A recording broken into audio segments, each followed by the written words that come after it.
Salut, c'est Trado. Voilà ma vidéo de mise à jour pour l'indice parisien. Excellente séance aujourd'hui, très belle, hein, qui se clôture sur un doji. Alors ça, le doji, c'est un peu particulier, hein, c'est une bougie qui montre l'indécision finalement des haussiers et des baissiers, puisqu'après avoir oscillé à la hausse ou à la baisse, nous terminons sur une croix, à savoir un niveau d'ouverture et de clôture similaire.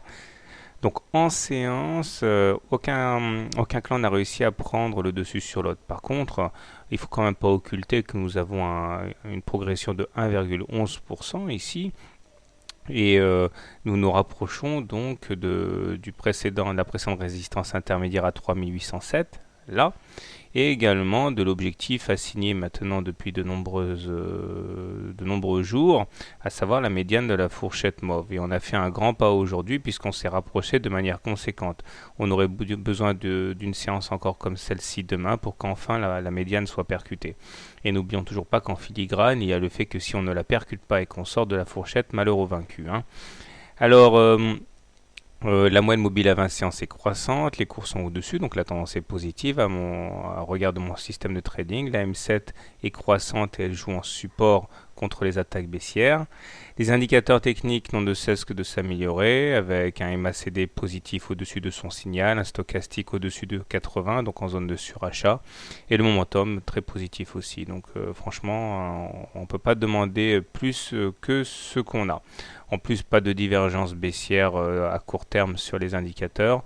Non, je pense que le danger principal sera de voir la réaction des haussiers au contact des objectifs, voir s'ils auront la volonté, le second souffle pour aller au-delà ou s'ils vont prendre leur profit et déguerpir. À voir donc. Alors comment trader le CAC demain? Si vous êtes haussier, je pense que le mieux à faire, et si vous n'êtes pas encore rentré, c'est un petit peu délicat parce que l'objectif il est tout proche là, hein, on est à quelques encablures de l'objectif. Par contre, le stop loss logique serait en cas de cassure de la M7, c'est-à-dire que là, si vous rentrez maintenant, eh bien, vous avez un objectif qui est relativement modeste par rapport à la perte potentielle, hein. Donc c'est un peu délicat de rentrer maintenant. Mais bon, si vous avez vraiment à la foi, vous pouvez rentrer avec pour objectif donc la médiane de la fourchette d'Andrews. Le stop loss, encore une fois, devant être mis normalement en cas de cassure de la M7.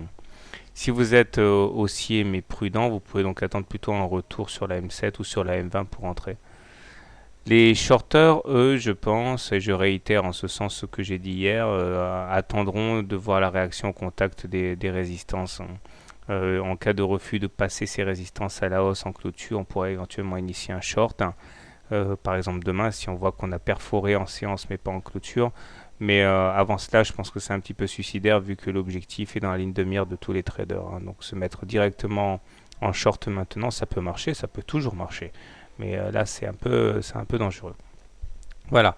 Donc, comme je le dis, hein, je suis haussier sur l'indice parisien. Bonne soirée, bon trade, à demain.